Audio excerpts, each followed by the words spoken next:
polls indicate President Donald Trump's support has dwindled to just under 30% among white women and 11% among black women, which raises a couple of questions. Who are these remaining women and what are they thinking? Pundits ask it.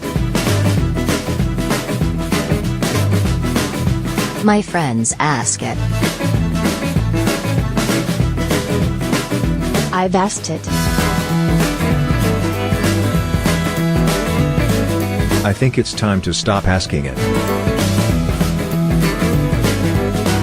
Not because women's support of Trump has become any less bewildering, if anything it's grown more so. How anyone, regardless of gender, regardless of race, could support him during his candidacy, since his election, is beyond me. But continuing to ask why women, specifically, aren't shunning Trump's personality and policies doesn't take us anywhere helpful. 1. It ignores the fact that women are surrounded by all the same misogyny and terrible gender messaging that men are, and have just as many opportunities to let that inform their worldview and politics.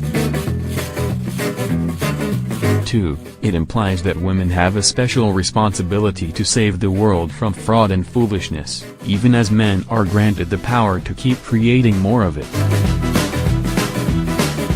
3. It turns sexual assault, rollbacks on birth control access, gendered insults and domestic violence into women's problems, rather than humanities.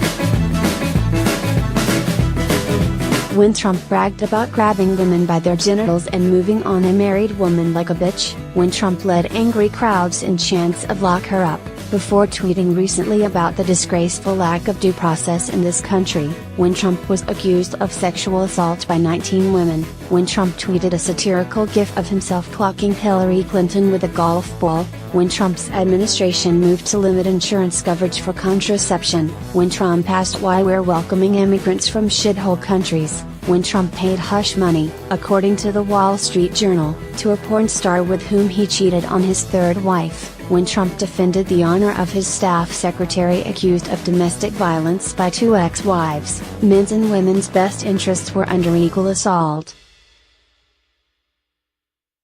Asking how women can still support this guy, I'm afraid, distracts from that reality. John Pavlovitz, a North Carolina-based minister and author whose work I adore, wrote a blog post titled, "Why Would Any Woman Support This President?" That a man with such seeming disregard for women would be co-signed by other such men isn't at all surprising, Pavlovitz writes.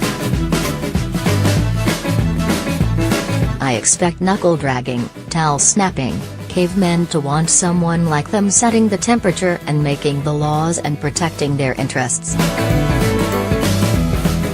That kind of self-preservation of a species makes sense. What I simply can't fathom, he continues, are women who affirm and celebrate something so seemingly antithetical to their well-being, something that with every word and every bit of evidence, suggests they are of little value. That affirmation feels like an act of self-harm. I get that. I've mulled variations of those same thoughts. But if we're going to move forward, in this particular moment, with this particular president, I think we need to stop expecting men to give him a pass, even as we expect women to know better. We should all know better. How about, why would any American support this president? Women are marching, organizing and running for office in record numbers. We are, I am, holding those truths up as cause for celebration, a sign of progress, action in the face of distressing circumstances. But the behavior, the policies, the insults that have inspired such action are degrading to our entire country, not just the female half of it. Maybe it's time to stop asking why a percentage of women are fine with what Trump's offering and start asking why anyone is.